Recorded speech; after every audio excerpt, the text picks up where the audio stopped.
बुलढाणा जिल्ह्यातील 51,000 लाडक्या बहिणींचा लाभ थांबवला। जिल्हा महिला बालविकास कार्यालयामार्फत लाभार्थ्यांची होणार पडताळणी। बुलढाणा जिल्ह्यात 6,11,000 महिला लाडकी बहीण योजनेचा लाभ घेतात। शासनाच्या निर्देशानुसार एका कुटुंबातील फक्त 2 महिला या योजनेचा लाभ घेऊ शकतात। तसेच लाभार्थी महिलांचं वय 21 ते 65 वर्ष असलं पाहिजे। शासनाची ही बाब निदर्शनास आली आहे की एका कुटुंबातील 2 पेक्षा जास्त महिला आणि 65 वर्षावरील महिला सुद्धा लाभ घेतात।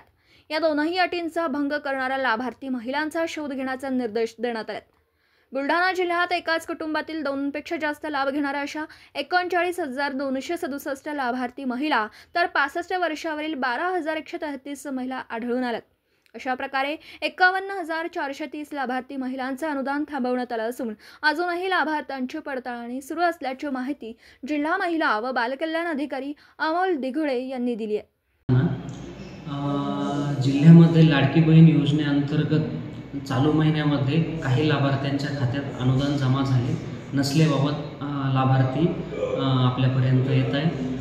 काही अर्ज बाद झालेले नसून काही खात्यांची पडताळणी करणं आवश्यक असल्या कारणानं पडताळणीची प्रक्रिया सुरू आहे। किती आहे सर ते? साधारणतः जिल्ह्यामध्ये मल्टिपल इन फॅमिली म्हणजे एका कुटुंबामधील एक विवाहित आणि एक अविवाहित अशा 2 महिला लाभासाठी पात्र आहेत।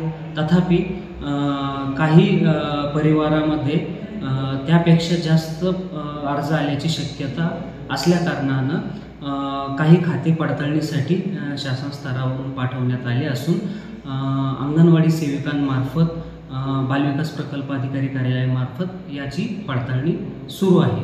तर ज्या लाभार्थ्यांच्या खात्यामध्ये जून महिन्याचा लाभ जमा झालेला नसेल त्यांनी आपल्या गावातील अंगणवाडी सेविका व CDPO कार्यालयात याबद्दल अद्ययावत माहिती देण्यात यावी, जेणेकरून त्यांच्या लाभाबाबत कार्यवाही होईल।